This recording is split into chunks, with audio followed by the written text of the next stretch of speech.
Boa tarde, pessoal. Tudo bem? Tá começando mais uma live aqui da produtora experimental audiovisual junto com a Rádio Gazeta Online, aqui no Instagram da rádio. Todas as terças e quintas, às 4 horas, a gente está aqui ao vivo para falar um pouco sobre a pandemia do coronavírus sob o ângulo da comunicação. Eu sou Leonardo Godoy, trabalho aqui na produtora e essa não é a primeira vez que eu estou aqui, na verdade. Essa é a nossa sexta transmissão ao vivo e a gente já teve outras 5 lives que a gente fez aqui no Instagram com convidados muito especiais, muito especialistas no assunto para falar um pouco com a gente. Todas essas lives estão, todos os episódios que a gente fez até agora, a gente falou de desafios da produção audiovisual na pandemia, a gente falou um pouco sobre como trazer originalidade ao trato jornalístico nessa monotemática da pandemia em que todo mundo está falando sempre sobre, fica muito. Acho que a live teve um problema na conexão. Acho que voltamos aqui, eu vou colocar o Yuri ao vivo com a gente.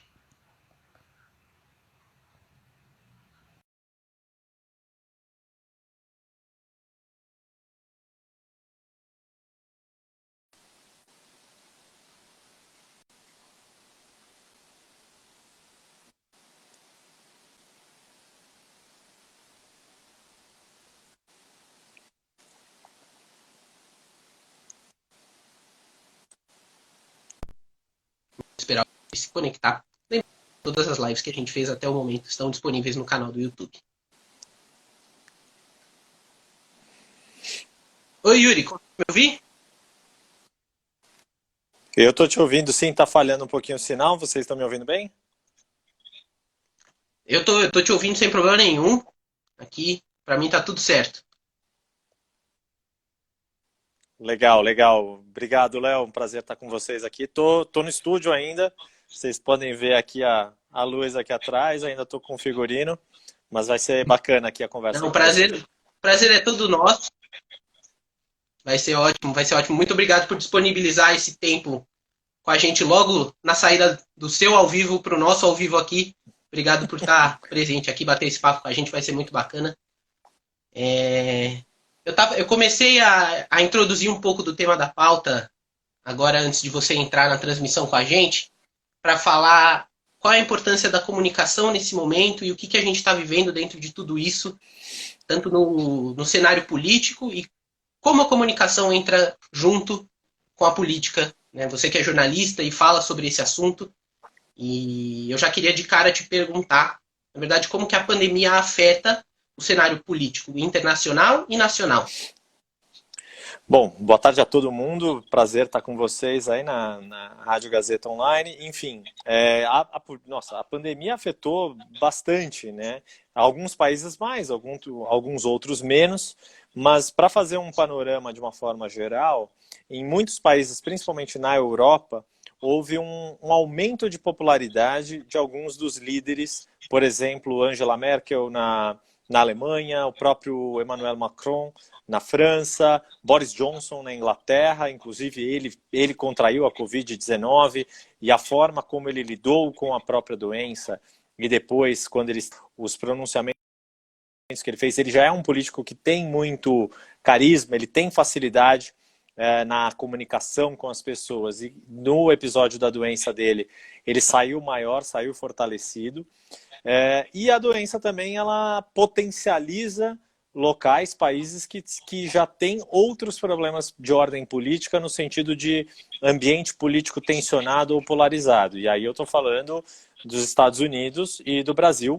É óbvio que a pandemia ela não passa incólume, a política não fica incólume a uma doença, uma epidemia dessa magnitude como a Covid-19 e o que a gente tem acompanhado no nosso noticiário político aqui no Brasil, aí já puxando para a nossa realidade brasileira, a pandemia virou um tema da política muito forte. A gente tem uma questão muito grave de crise de saúde pública, que é atender a doença, o nosso sistema de saúde, o quanto ele está bem ou mal preparado para atender a doença, para dar conta do impacto da doença, da quantidade de pessoas infectadas e que exigem tratamento intensivo. A questão da economia, que é um impacto, uma crise muito forte. A gente já estava cambaleando na economia, ainda não havia se recuperado plenamente da recessão de 2014, 15, 16, uma recuperação baixa ainda, e agora tem um impacto econômico inegável, e a nossa crise política, as dificuldades de relação do governo federal com o legislativo, com o judiciário e com os outros níveis de governo também ficam sensíveis à pandemia. Certo, certo. E agora falando um pouco da mídia e como ela entra nesse cenário, qual é o papel dela na mediação entre os fatos dos políticos e a população? Olha, é o mesmo papel de sempre no sentido de tentar traduzir o que os políticos dizem, o que os políticos fazem, o que os governos, de forma em geral, né, do ponto de vista de administração pública, e também permitir com que as pessoas tirem as suas próprias conclusões e opiniões em relação a quem está certo ou errado, ou com quem elas concordam ou discordam. Eu não diria nem certo ou errado, mas sim com quem elas concordam ou discordam. Essa opinião é das pessoas. E aí eu puxando para a forma como eu atuo aqui como analista de política na CNN, e a gente coincidiu de entrar no ar no dia 15 de março, que foi praticamente na semana em que a pandemia chegou aqui no Brasil com muito mais força e as medidas de isolamento e distanciamento social foram sendo tomadas naqueles dias, aqui em São Paulo, mas depois em vários outros lugares do país. O que a gente procura aqui é expor os fatos, mostrar os fatos, dar voz a quem defende uma ou outra, ou mais de uma, né? Não são nem duas, são vários pontos de vista que são colocados nessa discussão, seja do ponto de vista de quais medidas econômicas devem ser tomadas para amenizar a crise, a queda de renda, a baixa de atividade econômica, o que vai ficar para depois da pandemia, do novo normal de atividades socioeconômicas depois que passar o pico da pandemia. E aí seja do ponto de vista de saúde pública mesmo, quais são as medidas que devem ser adotadas, quais governos foram precipitados ou foram corretos, ou se adiantaram e adotaram as medidas que se mostraram mais eficazes ou não, as medidas que o presidente da República, as ações que o presidente da República faz ou deixa de fazer, o quanto elas têm aderência ou não têm aderência, o quanto elas estão respaldadas pela ciência ou pelas opiniões e convicções pessoais do grupo político que o apoia. Enfim, nosso papel é esse, é de dar luz aos fatos, jogar luz aos fatos, ao que está acontecendo, tentar ajudar as pessoas a entenderem, traduzir, demonstrar quais são os movimentos que cada um dos atores políticos tem feito nessa crise toda, nesse momento de alta complexidade, talvez um momento que só tenha igual nas guerras mundiais ou em outros graves momentos de transformação social. A gente está vivendo um momento que vai ser histórico. Daqui a 200, 300, 400 anos, vão pegar tudo que a gente está noticiando, analisando, falando, essa live, as transmissões da CNN, o que os jornais estão publicando, para estudar o que aconteceu nesse momento. Certo. Yuri, eu queria só pegar esse momento para dizer que tem muitas pessoas comentando que são fãs do seu trabalho aqui. Puxa, então, que bom, fico feliz. Mandando um alô. Mas podem criticar também. Podem criticar também, se não concordarem com o que a gente fala, ou se achar que está muito complexo, difícil de entender. Isso é sempre muito legal, que bom. E eu já vou colocar a pergunta da Michele Prazeres aqui que ela fez para você. Yuri, você avalia que o jornalismo vai sair...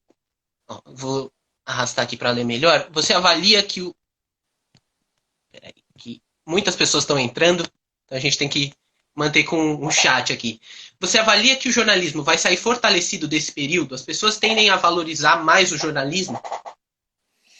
Eu acredito que sim. E aí sem querer ser cabotino, vou tomar de exemplo a própria CNN. A gente estreou no março, enfim, uma data que estava há meses planejada para a estreia do canal, antes mesmo de se ter qualquer ideia de que haveria uma pandemia dessa gravidade, dessa magnitude, e o interesse que houve por parte da sociedade na estreia desse novo canal foi inegavelmente fortalecido pela pandemia, no sentido de que as pessoas precisavam buscar informação, as pessoas estavam com uma maior demanda por informação, e eu acho que aí isso se refletiu não só no nosso canal, que estava estreando, a gente vai completar 2 meses na semana que vem, mas também nos outros veículos de comunicação, sejam de TV fechada, seja de TV aberta, seja os veículos impressos, que ainda tem muita relevância. Eu sou como a gente brinca aqui, eu sou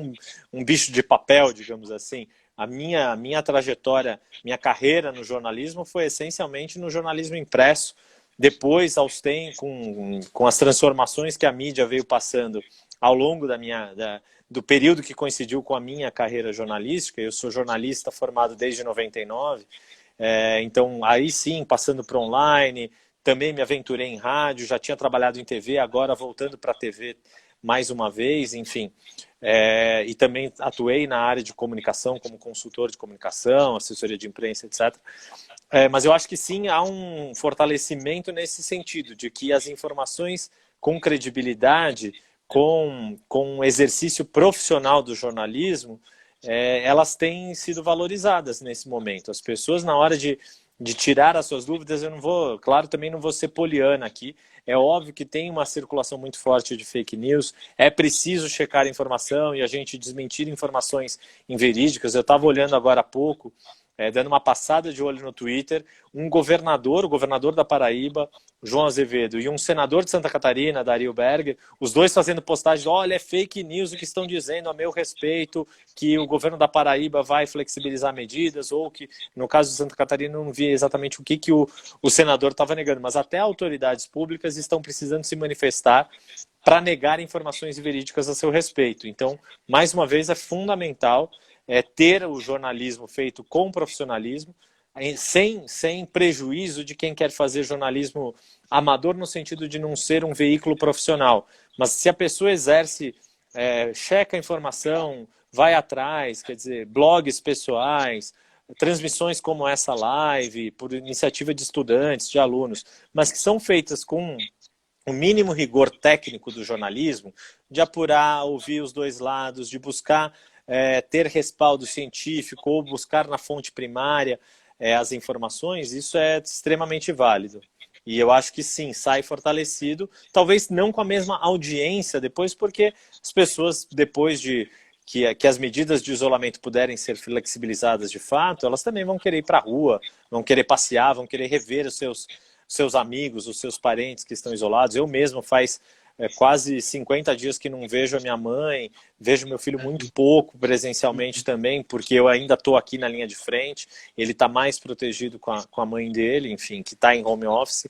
Então, e eu reconheço muito esse papel que ela está exercendo pelo nosso filho. Enfim, então isso é muito, muito importante. E a gente está na luta, a gente tenta fazer o nosso melhor de levar a melhor informação possível para as pessoas poderem se proteger, poderem tomar suas decisões do que fazer com a vida delas. Legal. E Yuri, misturando agora, trazendo os dois aspectos que a gente já tocou aqui desde o começo da live, a política e os veículos de comunicação.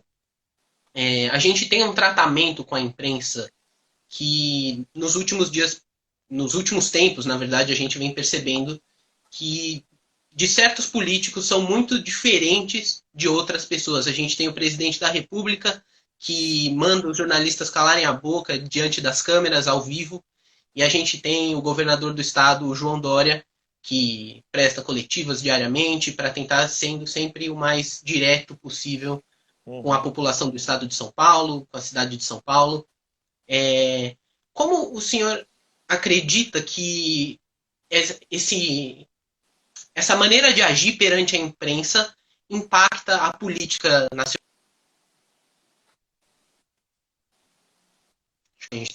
Desculpa, deu uma falhada no final da pergunta, Léo. Tá, eu vou refazer. Qual é o impacto do... Tá. Qual é o impacto dessas maneiras que esses políticos têm de agir perante a imprensa? Bom, vamos lá.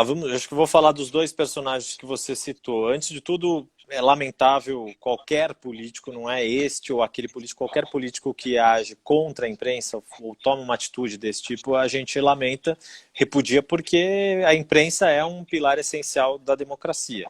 E aí não é frase minha, frase do Thomas Jefferson, um dos founding fathers da democracia americana, que fala que quando um país tem uma imprensa livre e cidadãos aptos a ler, aí sim você tem democracia de fato. Sobre como esses dois personagens, essas duas personalidades políticas que você se referiu, Léo, estão agindo e se comportando nesse momento. O presidente Jair Bolsonaro, ele não é de hoje que ele tem essa atitude de hostilidade à imprensa, mas ao mesmo tempo ele sabe que a imprensa é estratégica em determinados momentos. Então, quando é do interesse do presidente, ele fala com a imprensa, ele responde perguntas da imprensa, e vou usar o exemplo de hoje. Hoje ele foi até o Supremo Tribunal Federal, numa agenda que não estava programada, levou um séquito não só de ministros, uma entourage que também incluía empresários, que fizeram vários posicionamentos diante do presidente do Supremo Tribunal Federal, Dias Toffoli, em prol de medidas de flexibilização, para que essas atividades econômicas voltem, porque há um risco de colapso da economia, segundo o ministro Paulo Guedes, ministro da Economia, e o próprio presidente Jair Bolsonaro. Ele fez toda a narrativa dele. Foi uma forma de demonstrar que tem proximidade com o presidente do Supremo, Dias Toffoli. O presidente do Supremo, ele não adota uma postura de hostilidade em relação ao presidente, mas o que chega de informação por meio da imprensa é de que houve um incômodo em relação à forma como foi feita esta reunião, meio de sopetão, e depois que acabou a reunião, o presidente aproveitou os microfones dos jornalistas, inclusive a gente estava ao vivo aqui pela CNN, e deu o recado dele. Disse que, enfim, que defendia vidas e a economia, que era importante manter a economia em funcionamento, disse que esse é o discurso que ele tem feito desde sempre, que pretende proteger empregos e vidas. O ministro Paulo Guedes deu o recado dele, defendeu o veto as exceções ao congelamento de salários que foi aprovado pelo Congresso Nacional na noite de ontem. O presidente também deu recado quando foi questionado pela imprensa, não se furtou a responder, disse, olha, Paulo Guedes é o meu ministro da Economia, é a autoridade, é quem eu sigo, e eu vou fazer o que ele disser que eu tenho que fazer. Se ele diz que tem que vetar, eu vou vetar. Então, ele deu a notícia. Então, ele foi, quando é importante para o governo dar uma notícia como esta, ele deu. Ele passou a notícia, não se furtou a responder aos jornalistas. Do ponto de vista do governador João Dória não vinha com a popularidade tão em alta como depois da pandemia ele se saiu, e ele achou um nicho para encaixar o seu discurso, fazer a sua narrativa, pregando esse discurso de ficar em casa, acreditar na ciência, reafirmar posição e fazer o contraponto com o presidente Jair Bolsonaro. E isso tinha respaldo também em pesquisas de opinião, se refletiu nas pesquisas que vieram a público.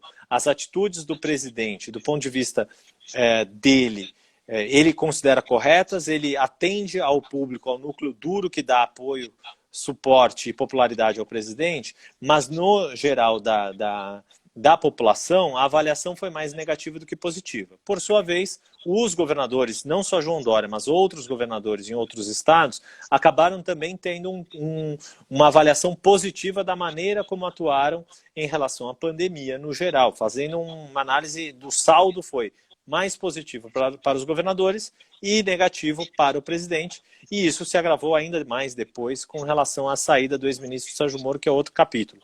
Mas tanto um quanto o outro se agarrou nessa narrativa, e aqui o que a gente avalia, a nossa análise é que mais para frente, quando se puder aliviar, flexibilizar as medidas, muito provavelmente o presidente Jair Bolsonaro vai tentar fazer um discurso para dizer, olha, eu estava com a razão lá atrás, e tentar recuperar a popularidade que está sendo perdida neste momento. Pode ser que ele consiga depois reconstruir, não digo reconstruir a narrativa, mas conduzir a narrativa para um outro tipo de avaliação em termos de popularidade para ele. Certo. Yuri, tem uma outra pergunta aqui dos nossos espectadores ao vivo. O Marcos está perguntando, ele gostaria de saber o que o senhor acha dos veículos jornalísticos ligados à base de apoio do presidente da República. Primeiro, não precisa me chamar de senhor, pode me chamar de você aqui. Ok. Eu entendo a deferência, eu também sempre, autoridades eu chamo de senhor, mas eu não sou autoridade aqui, sou um colega de todos vocês. Só para entender, acho que o que o Marcos está querendo se referir, talvez sejam alguns sites e alguns influenciadores digitais que são apoiadores do presidente Jair Bolsonaro. Eu acho o seguinte, de novo vou recuperar uma das falas que eu fiz antes. Qualquer pessoa, e aí assim, eu tenho uma posição aí pessoal em relação ao exercício da profissão do jornalismo. Tem aquela discussão do diploma ou do não diploma. Eu tenho uma visão mais flexível em relação ao diploma por uma convicção pessoal minha. Eu acho que o exercício do jornalismo ele tem que ser feito mediante princípios, mediante técnicas, mediante princípios éticos, mas eu sou bastante crítico em relação a como isso é ensinado nas faculdades de um modo geral. Não estou dizendo que não deve ter faculdade de jornalismo. Eu acredito que deve sim ter faculdade de jornalismo. Eu sou formado em uma faculdade de jornalismo, eu me formei pela PUC de São Paulo, e acredito que sim é importante ter o diploma de jornalismo. Se outras pessoas que têm outros diplomas, por exemplo, na área de ciências sociais ou na área do direito, que seguem os princípios que regem a condução da nossa profissão, eu não sou para que elas exerçam a profissão. Conheço jornalistas que não são formados em jornalismo, são formados em direito, são formados Yuri, em ciências sociais, em relações internacionais. Claro. Na conexão, se você puder voltar um pouco um trechinho da sua resposta, logo depois que você fala da questão da formação através das faculdades. Vou aproveitar até para sintetizar. O que eu não sou radicalmente contra o exercício do jornalismo por parte de quem não tem o diploma estritamente de jornalismo. Eu acho que é possível sim se pensar num modelo em que as pessoas com uma boa formação em nível superior, seja em direito, ciências sociais, aí eu não vou entrar no mérito de quais faculdades que seriam desse leque, mas que cumpram requisitos de exercício da profissão, eu acho que poderiam sim exercer a profissão de uma forma, podem exercer a profissão de uma forma bastante valiosa.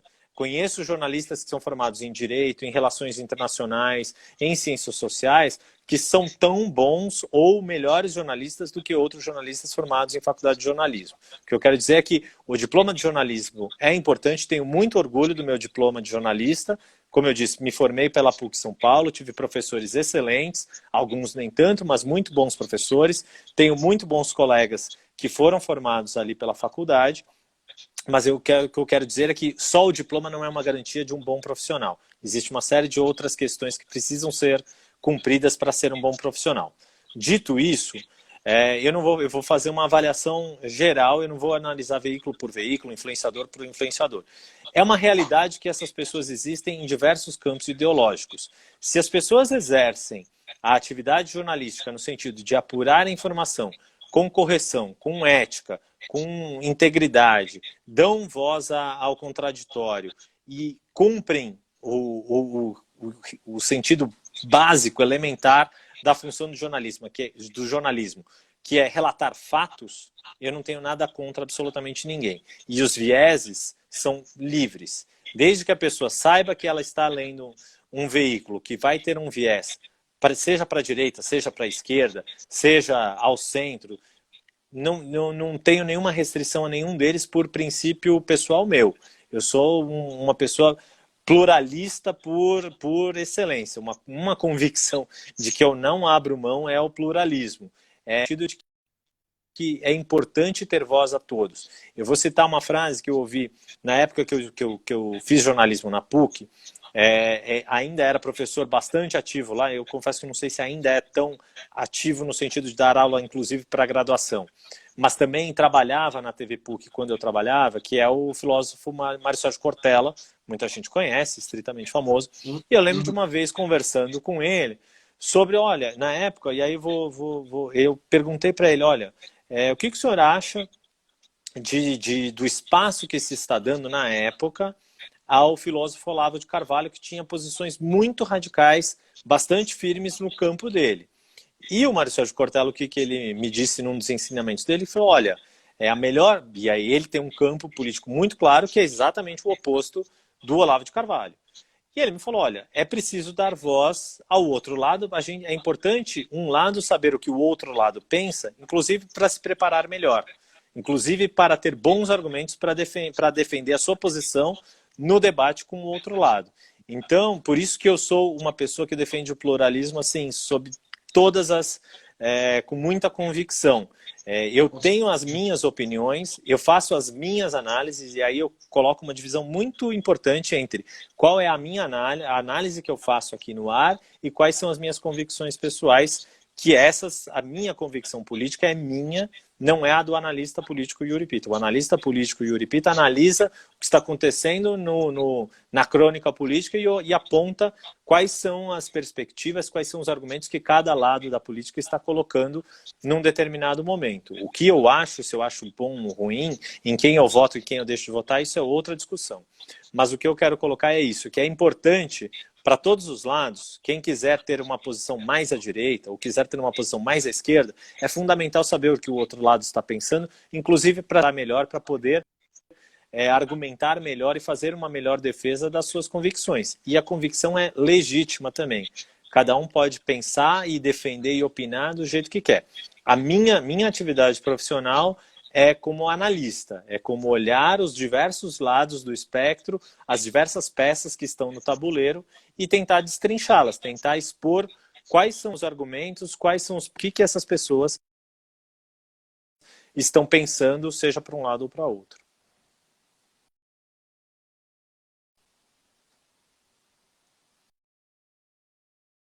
Opa, deu uma travada aqui no meu sinal, não sei se vocês...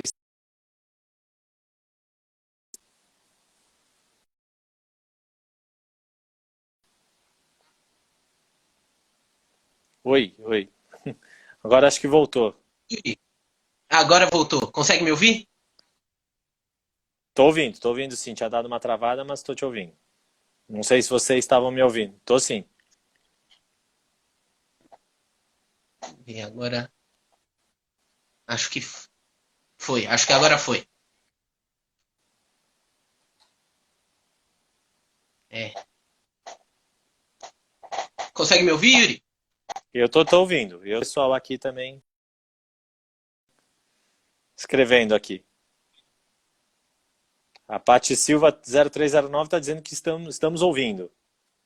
Agora voltou. O pessoal tá confirmando aqui nos comentários também que voltou tudo certo, a conexão. Não, beleza, bacana.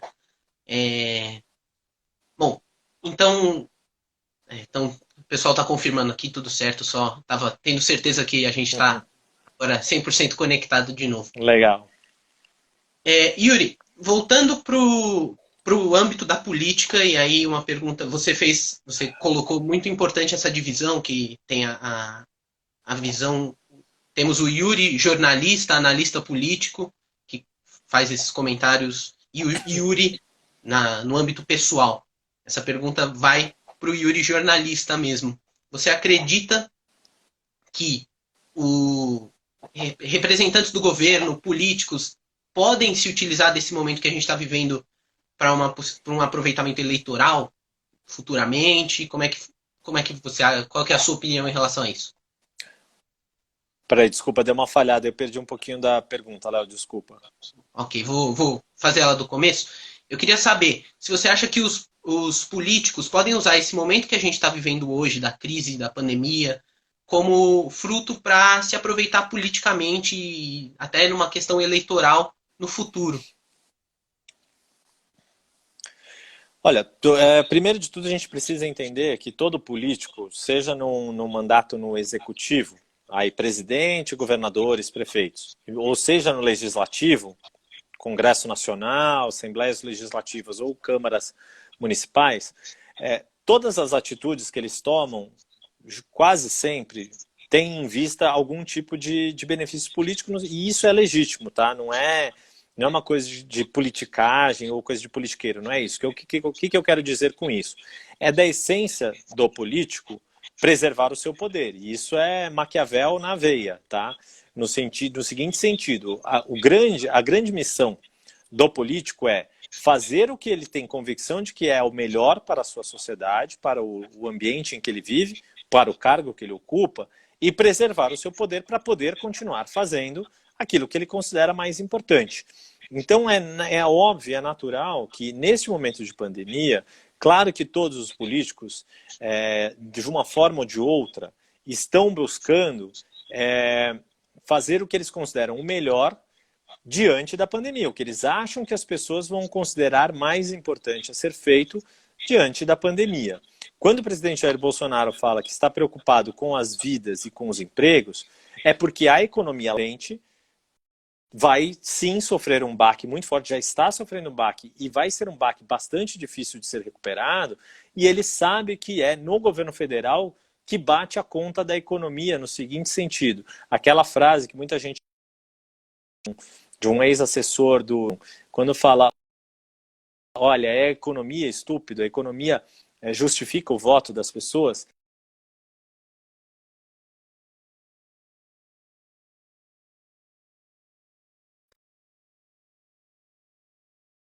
racional no seguinte sentido, elas votam de uma forma que maximize o que elas consideram que vai ser melhor. Todo mundo vota em busca de um bem-estar melhor no futuro.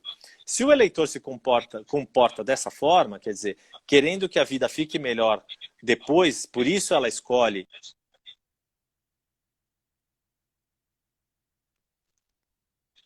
vai piorar, Yuri, um minutinho, então, oi, deu uma travada na conexão de novo, então engoliu uma vamos lá. parte da sua resposta.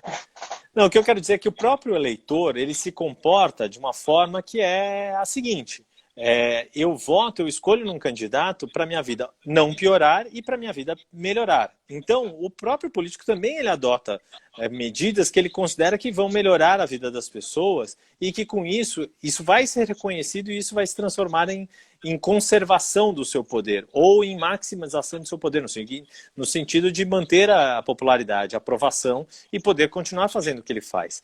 Então, não é...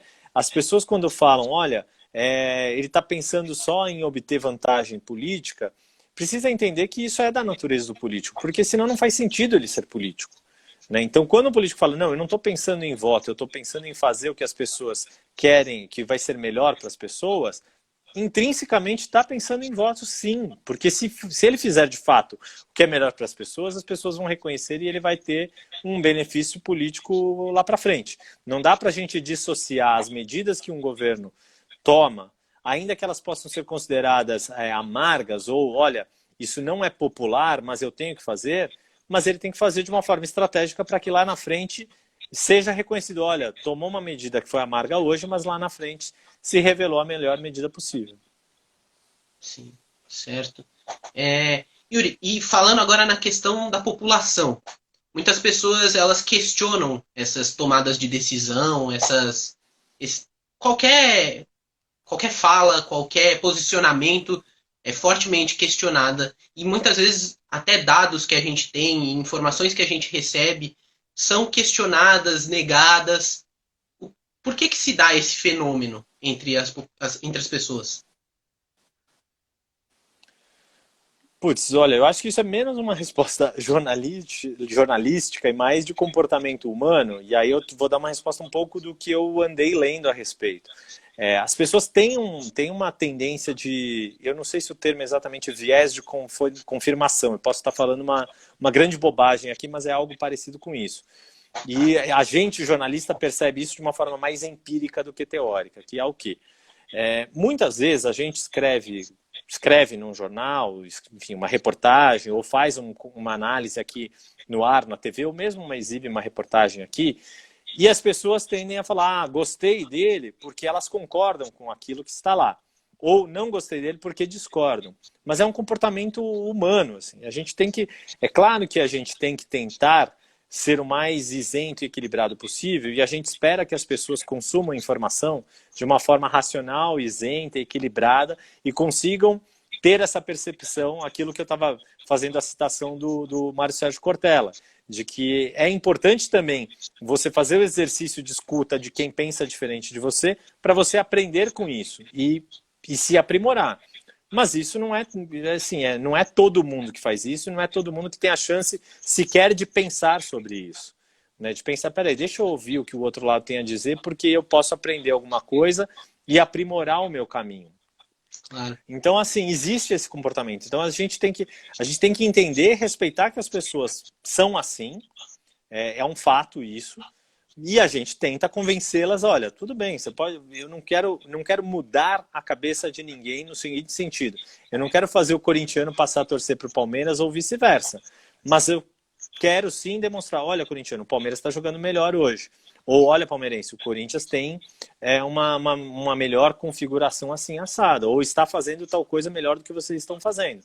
E isso não significa fazer com que você deixe de ser palmeirense ou corintiano, mas reconheça que você pode ver do outro lado um jeito melhor de jogar bola e, de repente, até incorporar para o seu jeito de jogar bola. Bacana, legal. Legal fazer essa alusão, é interessante para facilitar também o entendimento. Aí agora, se vou me permitir uma brincadeira pessoal, tomara que as pessoas reconheçam que o Corinthians é melhor, mas tudo bem, deixa pra lá. Acho difícil, mas entendo o seu lado também. Eu lembrei da tua preferência clubística. Não, mas eu vou deixar quieto aqui, cada um com seu time, certo? Cada um com seu cada qual. Exato, exato. E Yuri, a gente já está chegando no finalzinho da nossa entrevista, essa vai ser minha última pergunta. Eu queria agradecer a todo mundo que conectou, que também participou desse bate-papo aqui com a gente, muita gente aqui falando que é muito seu fã, muita gente mandando alôs e tô vendo alguns amigos e amigas aqui também. Trabalho. Vivi Zanata, uma grande fotógrafa, beijo grande, está morando lá nos Estados Unidos. Além, enfim, Michele Prazeres também, grande amiga. Muitas pessoas conectando aqui com a gente, muito bom, muito interessante. Muito obrigado a todos que assistiram. Então essa vai ser a minha última pergunta, para a gente tentar amarrar um pouco as pontas. Como é que fica o cenário político, tanto aqui no Brasil quanto lá fora, assim que isso tudo passar? Uau, que última pergunta, hein?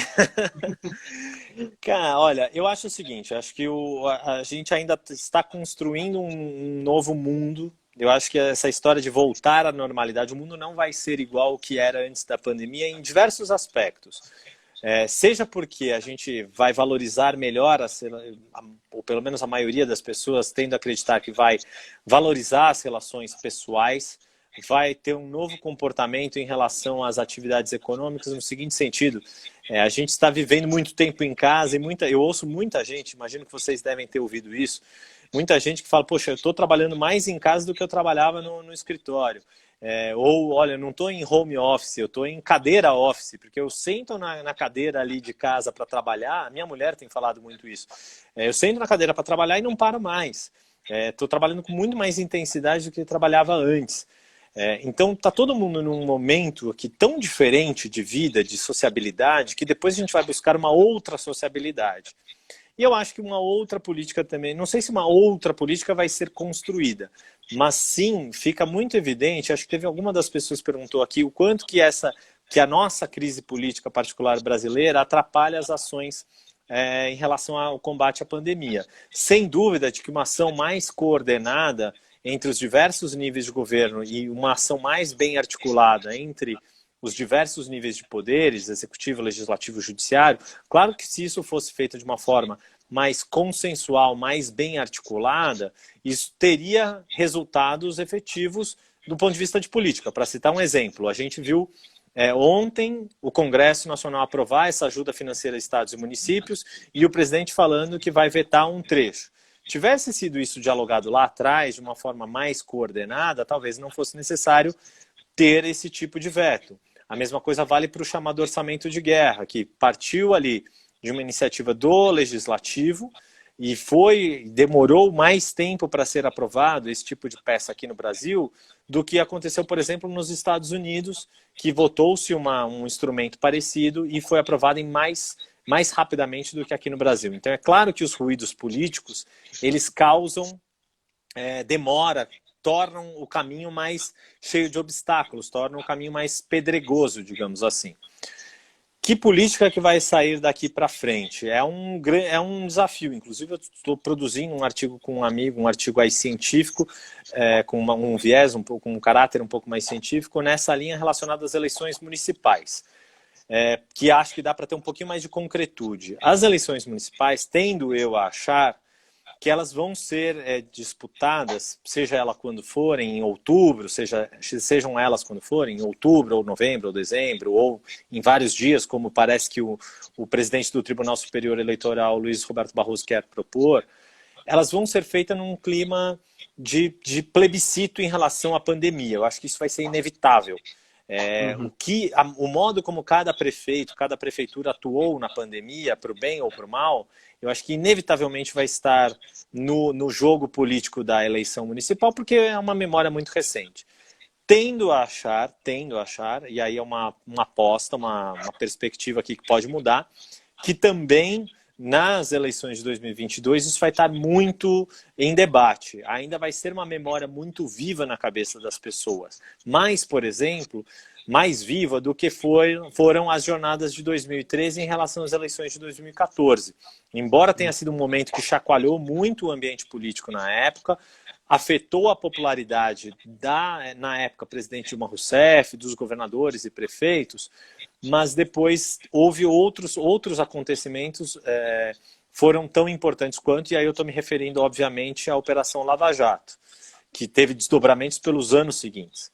Eu acho que a pandemia vai deixar uma memória muito viva nas pessoas, no eleitorado, e isso vai ter, sim, ter algum tipo vai ser usada de alguma forma nas narrativas, nas construções de discursos políticos para as eleições futuras. Se isso vai mudar a forma de se fazer política, eu acho muito cedo para falar.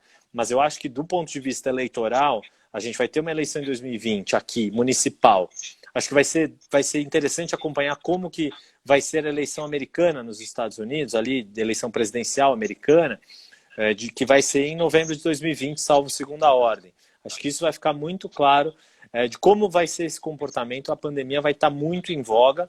Se as perspectivas, aí, os prognósticos que alguns cientistas da área de saúde estão fazendo, que a gente vai viver alguns meses ou até anos em entra e sai de medidas mais ou menos restritivas de isolamento, imagina, por exemplo, ficar alguns anos sem grandes eventos culturais com aglomeração de pessoas, se isso ficar restrito a algumas manifestações políticas de alguns núcleos.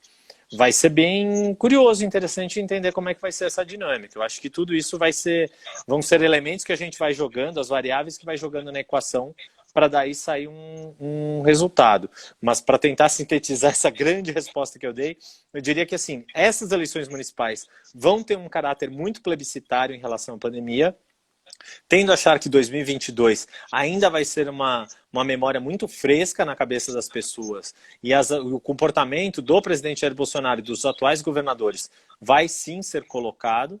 E aí eu até vou fazer uma ressalva. Imagina no Amazonas, que é o Amazonas é um estado que está com um grave problema de saúde e está tendo uma crise política super forte, inclusive com um processo de impeachment do governador e do vice. Então, seja lá como vão sair dessa encalacrada política ali específica do Amazonas, isso vai ter uma repercussão para a eleição de 2022 bastante forte também. Certo, certo. Vamos torcer para que no final disso tudo a gente saia melhor, mais unido também, e que aprenda com toda essa situação que afeta a todos, né? A minha torcida, aí assim, a minha torcida pessoal, e é uma convicção, e é por isso que eu sou jornalista de política e faço análises políticas, é que a gente consiga enriquecer o debate político, que o nosso debate político seja mais rico, no sentido de ter argumentos consistentes, bem defendidos, bem embasados, seja para qual viés ideológico for. É claro que a luta ideológica, ela tem sim um caráter de idealismo, mas que quanto mais racional ou mais bem embasado, mais bem argumentado, na base do enfrentamento de ideias e não de pessoas e não de agressões, melhor. Tá certo. Yuri, muito obrigado. Eu queria agradecer a todo mundo que interagiu também aqui no chat. Foi bastante gente, o pessoal conversou entre si, colocou as opiniões. Isso é muito importante também. Como eu falei no começo, isso aqui é um debate.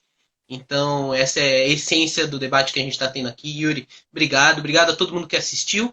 Todas as terças e quintas a gente está aqui às 4 horas. E para quem só chegou agora no final, perdeu o comecinho, fica disponível a live aqui no Instagram da Rádio Gazeta Online por 24 horas ainda. E depois vai lá para o nosso canal do YouTube.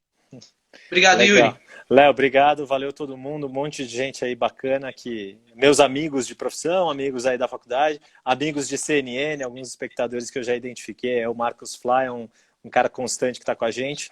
Valeu, obrigado todo mundo, gente, muito legal. A gente agradece. Tchau. E sempre no 577 aqui com a gente na CNN. Valeu, Yuri. Valeu, gente, obrigado.